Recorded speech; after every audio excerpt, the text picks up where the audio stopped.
Balachandran sir சொன்னப்போ ஒரு சரியான ஒரு விஷயம் ஒன்று சொன்னாங்க. இப்போ நாம் தமிழர் கட்சி சீமான் வந்து அரசு ஊழியரை ஆக்குவோம் அப்படின்னு சொல்றது வேலை இல்லாத, ஏன்னா விவசாயங்கிறது நடுவில் வேலை இல்லாத ஒரு சூழல் இருக்கும் அப்படின்ட்டு. அதே மாதிரி ஏன்னா அவங்க சின்னமே விவசாய இதில் இருக்கிறதுனால இதை சொல்கிறேன். இப்போ சீமான் அடிக்கடி சொல்லுவார், நீ சாப்பிட்றில்ல விவசாயம் பண்ண அப்படின்னு.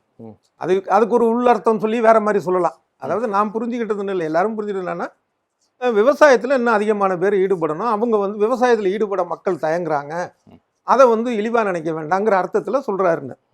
ஆனால் என்ன யதார்த்தம் அப்படின்னா, உலகத்தில் விவசாய பொருள் உற்பத்திலையும் ஏற்றுமதியிலும் முன்னணியில் இருக்கக்கூடிய, உலகத்திலே 2வதாக இருக்கிறது அமெரிக்கா உட்பட, அதுக்கப்புறம் இந்த பெல்ஜியம் இந்த மாதிரி நாடுகள் எல்லாமே அந்த விவசாய உற்பத்தி நிலங்களும் குறைவு சதவீதம், அதில் ஈடுபடுபவர்களும் குறைவு. அமெரிக்காவில் 2% பேர் தான், இந்தியாவில் 43% பேர். அதனால இனிமையாவது சீமான் இந்த சூழலை புரிஞ்சுக்கிட்டு விவசாயத்திலேருந்து மக்களை நாங்கள் வெளியில கொண்டு வந்து வேற எது சொல்றோம்னு சொல்லணும். அப்பதான் விவசாயத்துக்கான ஒரு மரியாதையும் கிடைக்கும், பொருளாதாரமும் உயரும்.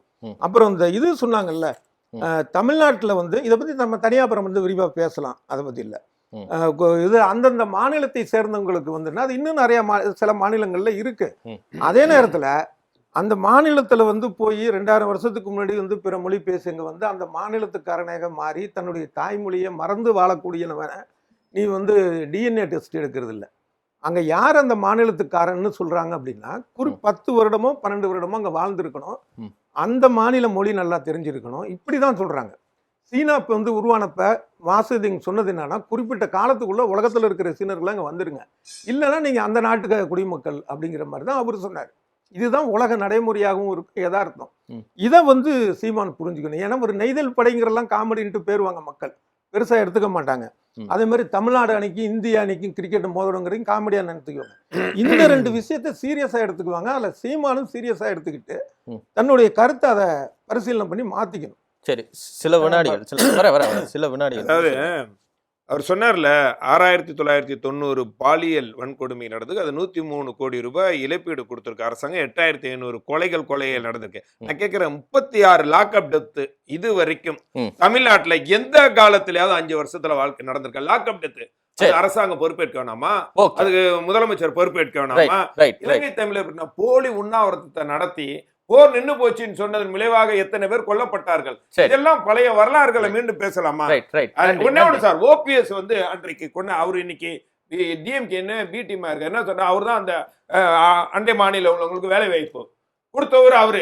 இன்னைக்கு யாரு பி டீமா இருக்காரு? அப்ப யாரு கூட இருந்தாரு? துணை முதலமைச்சரா? யாரு துணை இல்ல மாத்தும் போது என்ன பண்ணிட்டு இருந்தீங்க நீங்க? அவர் யாரு கொடுத்தது? சரி, அவர் அடையாள காட்டப்பட்டது யாரால? அவர் முதலமைச்சர் பதவி கொடுத்தது யாரால? அது எந்த கட்சியில இருக்காரு? திமுக ல இணைஞ்சு கிடக்குது. சரி, நன்றி கார்த்திக் செல்வன், சுருக்கமா சொல்லிருங்க, நேரம்ல எனக்கு. எல்லா விவசாயிகளுக்கும் அரசு பணி அப்படின்றதெல்லாம் நம்ம சொல்லல.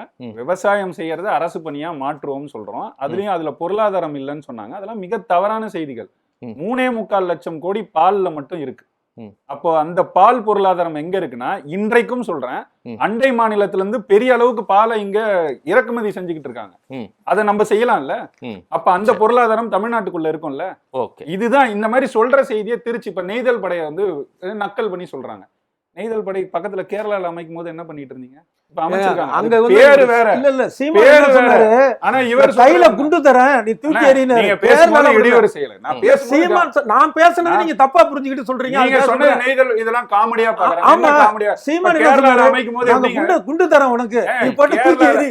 கேரளால வந்து குண்டா குடுக்குறாங்க. போலீஸ் தானே போலீஸ் கிட்ட இருக்கும்ல. அங்க ஏதாவது கலவரம் நடந்துனா எப்படி தடுக்குறாங்க போலீஸ்? எப்படி சுட்டுது எடப்பாடி? இதெல்லாம் சாத்தியம் தான்றீங்க. செஞ்சிருக்காங்களே பக்கத்து மாநிலத்துல செய்யும் போது அது நாங்க சிரிப்பா இருக்கு அப்படின்னா, இல்ல அது சர்வதேச நிலைமை கொண்டு போகலாம். பார்க்கலாம் மக்கள் என்ன முடிவெடுக்கிறாங்கன்னு பார்க்கலாம். நன்றி.